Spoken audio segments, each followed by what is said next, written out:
نحمده ونصلي ونسلم على رسوله الكريم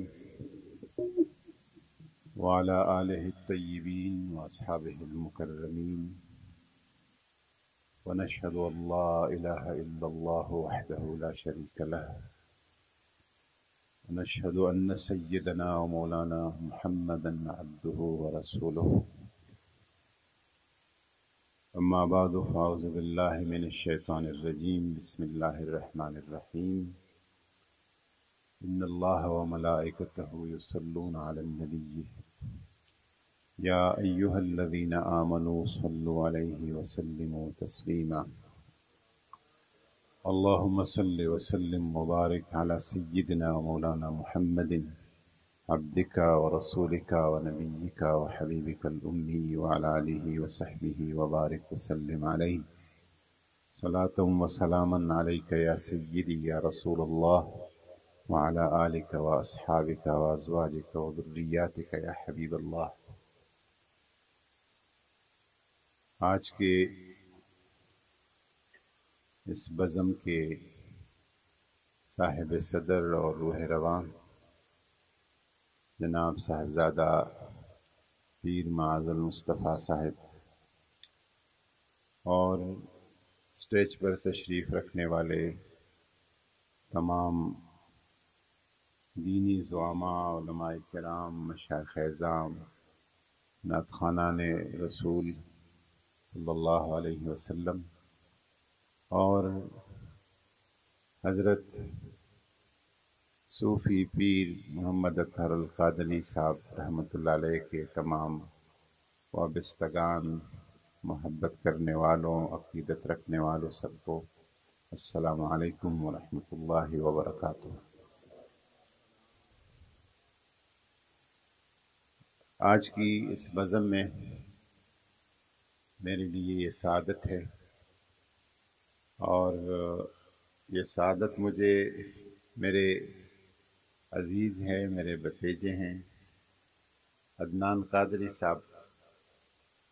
انہوں نے وعدہ کیا تھا پیر صاحب کے ساتھ اور وہ وجوب وہ نہیں آ سکتے تھے، اور میں آج ساہیوال پاکپٹن شریف سیریا میں تھا، تو پھر انہوں نے مجھے حکم دیا کہ پچھلے سال بھی اس تقریب میں نے حاضری دینی تھی، لیکن اب مجھے پوری طرح سے یاد نہیں، لیکن غالباً اس دن ترک صدر اسلام آباد آ رہے تھے، تو اس وجہ سے میں حاضری کی سعادت سے محروم رہا۔ تو جیسے فارسی میں کہتے ہیں کہ دیر آید درست آید، چلو سال بعد سے ہی، لیکن یہ سعادت اللہ تبارک و تعالیٰ نے میرے حصے میں لکھی۔ اور جتنے بھی ادھر لوگ جمع ہیں، اسٹیج پہ ہیں، اس پنڈال میں ہیں، یا کوئی باہر خدمت کے لیے کھڑے ہیں، یہ ان سب کی سعادت ہے۔ اور سعادت یہ ہے کہ علماء نے لکھا ہے کہ عند ذکر الصالحین تنزل الرحمہ، جہاں اللہ کے نیک بندوں کا ذکر ہوتا ہے وہاں اللہ تبارک و تعالی کا رحمت نزول ہوتا ہے۔ تو رحمتوں کے نزول کے وقت جو لوگ بیٹھے ہوتے ہیں، اب اس کی اخلاص، انہماک اور محبت پر منحصر ہے۔ جتنا اس کا اخلاص کا معیار ہے، انہماک کا معیار ہے اور محبت کا معیار ہے، اللہ تعالیٰ ان رحمتوں سے اتنا ہی حصہ اس کو دے جاتا ہے۔ اور حضرت صاحب رحمۃ اللہ علیہ، ابھی ان کے چھوٹے بھائی میرے ساتھ بیٹھے تھے کھانے پہ، تو میں نے ان کو یہی کہا کہ حضرت صاحب کا انتقال 53 سال کی عمر، انہوں نے بتایا کہ 53 سال کی عمر میں ہوا۔ کچھ لوگ یہاں پہ 80، 90 اور 100 سال گزار لیتے، لیکن کچھ بھی نہیں کر جاتے۔ جس طرح دنیا میں آئے ہوتے ہیں اسی طرح خالی آئے ہوتے ہیں اور خالی چلے جاتے ہیں۔ کچھ لوگ 20 30 40 50 سال کے لیے آتے ہیں، لیکن وہ ایک دنیا آباد کر جاتے ہیں، اور اللہ کی دین کا، اللہ اور اس کے رسول کے محبت کا اور اللہ کی ذکر کا یہ پیغام، یہ شمع وہ ایسا جلا جاتے ہیں کہ اگر وہ چلے بھی جاتے ہیں ان کا وہ سلسلہ قائم و دائم رہتا ہے۔ پیر صاحب رحمۃ اللہ علیہ کے ساتھ جو میری ایک نسبت ہے وہ ہے کہ غوث پاک کی دربار سے آپ کی نسبت ہے اور آپ کی خلافت ہے، اور میں بھی اپنے آپ کو اگر میرا غوث قبول کر لے تو قادری کا ایک لاحقہ ساتھ لگایا ہوا ہے، اور اس ایمان اور عقیدے کے ساتھ لگایا ہوا ہے کہ قیامت کے دن کہیں غوث کے جو محبین ہیں ان کے صف میں ہم بھی کہیں کھڑے ہوں گے۔ اور جو لوگ غوث پاک سے نسبت رکھتے ہیں تو غوث پاک ولایت کی سلطنت جو ہے وہ حضرت سلطان الاولیاء محبوب سبحانی قطب ربانی قندیل یزدانی شہباز لامکانی ابو محمد محی الدین شیخ عبد القادر الجیلانی کے ہاتھ میں ہے۔ اور علماء تشریف فرما ہے، صاحب دل اور صاحب معرفت لوگ بیٹھے ہیں کہ قیامت تک، قیامت کے ظہور سے، قیامت کی وجود سے پہلے مہدی کی ظہور تک جتنے لوگوں کو اللہ تعالیٰ ولایت کے منصب پہ فائز کرتا ہے یہ شیخ عبد القادر جیلانی کے ریکمنڈیشن سے اور ان کی سفارش سے فائز ہوتا ہے۔ ایسا ایک روحانیت کا ایک پاور ہاؤس ہے جس سے جب آپ جاتے ہیں یہ محسوس ہوتا ہے کہ بالکل فوراً وہاں پہ بیٹری روحانیت کی چارج ہو جاتی ہے۔ تو الحمدللہ پیر صاحب کا جو نسبت ہے اور روحانیت ہے حضرت غوث پاک کے ساتھ ہے، اور یہ جو ہم یہاں پہ بیٹھے ہیں اور پیر صاحب کا ذکر اور یاد خیر کر رہے ہیں، یہ اصول اور یہ طریقہ میرے رب اور میرے مولا نے بنایا ہے، اور اللہ تبارک و تعالیٰ نے فرمایا ہے فَاذْكُرُونِي أَذْكُرْكُمْ، میرا ذکر کریں میں آپ کے ذکر کو قیامت کے روز تک تابندہ رکھوں گا۔ آپ میرا ذکر کریں آپ کا ذکر ہوتا رہے گا۔ اور طریقت کی کتابوں میں لکھا ہے کہ کوئی بندہ جب اللہ کو یاد کرتا ہے اور ذکر کرتا ہے ایک مرحلے تک وہ ذاکر ہوتا ہے، پھر اس مرحلے کے بعد وہ مذکور بن جاتا ہے۔ وہ اللہ کو یاد کرتے ہیں، لوگ اس کو یاد کرتے ہیں۔ یہ مذکوریت اور محبوبیت کا جو مقام ہے، اس طرح کی وفات کے بعد جو مجالس ہیں یہ اس کے مظہر ہیں۔ حضور نے فرمایا ہے من کان للہ کان اللہ لہ، جو اللہ کا ہو جاتا ہے اللہ تعالیٰ اس کا ہو جاتا ہے۔ اس کی ذکر کو، اس کی عزت کو، اس کی عظمت کو، اس کے چرچے کو، اس کو یاد کو اللہ تبارک و تعالیٰ خود اپنے طریقے سے اہتمام کرتا ہے۔ اس کی ہر چیز کی اللہ تعالیٰ خود رکھوالی اور حفاظت فرماتا ہے۔ ایک صاحب فرماتے ہیں، ایک بزرگ فرماتے ہیں کہ میں یمن میں سیاحت پر تھا، سیر و سیاحت کر رہا تھا، تو ایک جگہ پہ بھیڑ بکریاں تھی اور سینکڑوں ہزاروں بھیڑ بکریاں، اور وہاں پہ جنگلی درندے اور بھیڑیے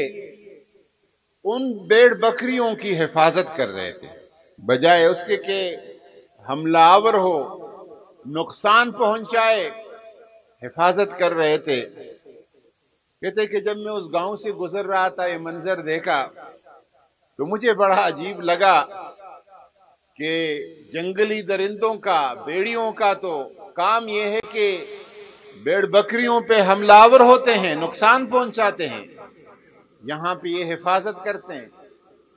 کہتے کہ اس گاؤں کے بزرگ سے جب پوچھا گیا کہ کیا ماجرا ہے تو اس نے کہا کہ یہ اویس قرنی کے خاندان کے بیڑ بکریاں ہیں اور اس کی حفاظت اللہ تعالیٰ جنگلی درندوں اور بیڑیوں سے کرواتا ہے۔ وہ چیز ہے من کان للہ کان اللہ لہو، جو اللہ کا ہو جاتا ہے اللہ تعالیٰ اس کا ہو جاتا ہے۔ اور الحمدللہ جو قادری تصوف ہے، تصوف کے نام پہ خرافات کا بازار گرم ہے، اور اگر تصوف اور طریقت سے وابستہ لوگ اس کا ذکر نہ کرے، اس کا اصلاح نہ کرے اور اس کی تنقیح اور صفائی نہ کرے تو کوئی اور کرے گا تو بڑے بے دردی سے کرے گا، وہ کرے گا تو جارحانہ انداز میں کریں گا۔ یہ اصلاح کی تحریک جو ہے ہمارے اندر سے اٹھنی چاہیے۔ کوئی کس نام سے پیر بیٹا ہے، کوئی کس نام سے گنڈا اور تعویذ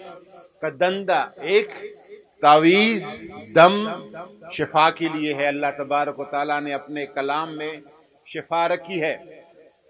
اور صحت رکھا ہے، دوا رکھی ہے، لیکن اس کو جن لوگوں نے جس طریقے سے اپنایا ہے وہ شریعت کا حکم وہ نہیں ہے۔ باقی میرا بھی یہ ایمان ہے، میں نے کہیں پڑھا ہے ابو الحسن خرقانی، شیخ ابو الحسن خرقانی نقشبندی تصوف کے بہت بڑے بزرگ اور امام ہیں، تو آپ ایک دفعہ اس میں اللہ کے فضائل بیان کر رہے تھے کہ اللہ اس میں جلال کے یہ فضائل اور برکات ہے۔ تو وہاں پر اس مجلس میں آپ کے معاصر اور بہت بڑے منطقی، سائنسدان، طبیب بو علی سینا، جس کو ابن سینا کہتے ہیں، بو علی سینا بیٹھے تھے۔ جب شیخ اس میں اللہ کی فضائل و برکات بیان کر رہے تھے تو بو علی سینا نے خطاب کے بعد کہا کہ حضرت الف دو لام اور ہے، اس سے 4 حروف کے مرکب کا آپ نے کتنے فضائل، نہ تو یہ کسی کشتہ میں ہے، نہ کسی معجون میں ہے، نہ کسی دوائی میں ہے، اتنے آپ نے اس کے برکات بیان کر دیے۔ تو حضرت شیخ نے اسے کہا کہ اے خر تو چمی دانی، اے گدے تمہیں کیا پتا۔ اب وہ فلسفیوں کا، سائنسدانوں کا امام اور استاذ، اس نے جب کہا کہ یہ درویش مجھے، یہ ملنگ مجھے خر کہتا ہے، گدہ کہتا ہے، تو اس کا چہرے کا رنگ اڑ گیا، کبھی کالا، کبھی سرخ، کبھی پیلا۔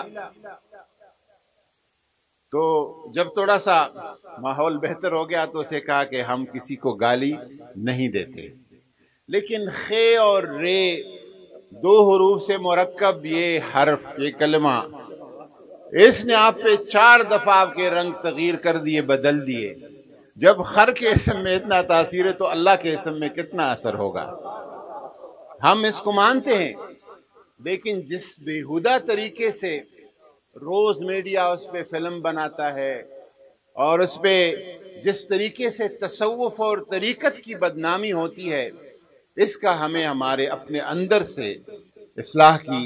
ضرورت ہے۔ اور بطور خاص قادری کا تصوف، قادریت کا جو تصوف ہے، شیخ عبد القادر جیلانی رضی اللہ تعالیٰ عنہ فرماتے ہیں، یہاں سب علماء اور مشائخ بیٹھے ہیں، اور مجھے بڑی خوشی ہوئی کہ اس طرح کا عرس پہ ایک اصلاحی مجلس ہے اور اصلاحی تقریب ہے۔ غوث پاک نے فرمایا کہ وَجَعَلِ الْكِتَابَ وَالسُّنَّةَ جَنَاحَيْكَ، اپنے مرید کو کہتا ہے کہ اللہ کے کتاب اور سنت حبیب کو اپنے دو بازو اور پر بنا لو. وَجَعَلِ الْكِتَابُ وَالسُّنَّةَ جَنَاحَيْكَ وَتُرْ بِهِمَا إِلَى اللَّهِ. اور اگر اللہ کی طرف آپ کوئی پرواز کرتے ہیں تو ان کتاب و سنت دو پروں کے ذریعے سے اللہ کی طرف اڑ جا اور پرواز کر جا. آپ کا جو طریقت ہے، آپ کا جو رستہ ہے، بالکل شریعت کے ساتھ اس طرح کا چلتا ہے. کہیں پہ بھی آپ کو شریعت کے ساتھ متصادم کوئی چیز نظر نہیں آتی. اور اسی طرح باقی جتنے سلاسل ہے طریقت کے، کسی نے اگر اپنے طور پر اس کا حلیہ بگاڑا ہے تو اس کا خود ذمہ وار ہے. صاحبان طریقت اور جو بزرگان دین ہیں وہ اس کے ذمہ دار نہیں ہیں. میں ان کلمات سے اپنی گفتگو ختم کروں گا، لیکن ایک درخواست کے ساتھ، اور وہ درخواست یہ ہے کہ میں ہر جگہ یہی کہتا ہوں کہ جو ہمارے اندر اصلاحی عمل ہے، تبلیغی عمل ہے، اور ذکر اور فکر دونوں کا احیاء ہے، یہ ان خانقاہوں میں یہ سلسلہ جاری و ساری رہنا چاہیے. مولانا روم فرماتے ہیں کہ ایک شخص کہیں پہ گھر کے باہر ایک بابا نکلا اور چراغ روشن کیا ہوا تھا اور رات کے اندھیرے میں ڈھونڈ رہا تھا. تو کوئی دوسرا شخص آیا، اس نے کہا کہ بابا جی کیا ڈھونڈ رہے ہو؟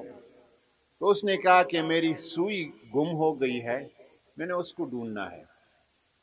وہ بھی ساتھ لگا رہا، کچھ وقت لگا، سوئی نہیں ملی. تو بابا جی سے پوچھا کہ وہ سوئی گم کدھر ہو گئی تھی؟ تو اس نے کہا گھر کے اندر. تو اس نے کہا کہ جدھر گم ہو گئی ہے ادھر ہی لوگ ڈھونڈ لیتے ہیں. اب سوئی گھر کے اندر گم ہو گئی تھی اور آپ باہر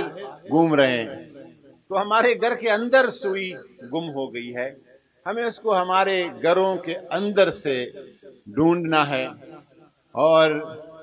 ہمارے اس خطے کا، خاص کر پاکستان کے اس ملک خداداد کا، جتنے بھی صوفی ہے، جتنی بھی بزرگ ہے، انہوں نے دو درس اپنے مریدوں کو دیے ہیں. ایک یہ کہ اللہ تبارک و تعالیٰ کے حکم کو بجا لانا، اس کے حبیب کے رستے اور سنت کی پیروی کرنا، ان سے عشق اور محبت کرنا، اور اللہ اور رسول کے بعد جو دوسرا عشق اور محبت ہے وہ اس دھرتی، اس وطن، اس ملک پاکستان کے ساتھ ہے. اللہ اور رسول کے بعد، وفاداری کے بعد دوسری جو وفاداری ہے وہ پاکستان کے ساتھ وفاداری ہے اور اس ملک کے ساتھ وفاداری ہے. اللہ تبارک و تعالی اس محفل اور مجلس کو اپنے درگاہ جلیلہ میں قبول فرمائے. وما علینا الا البلاغ.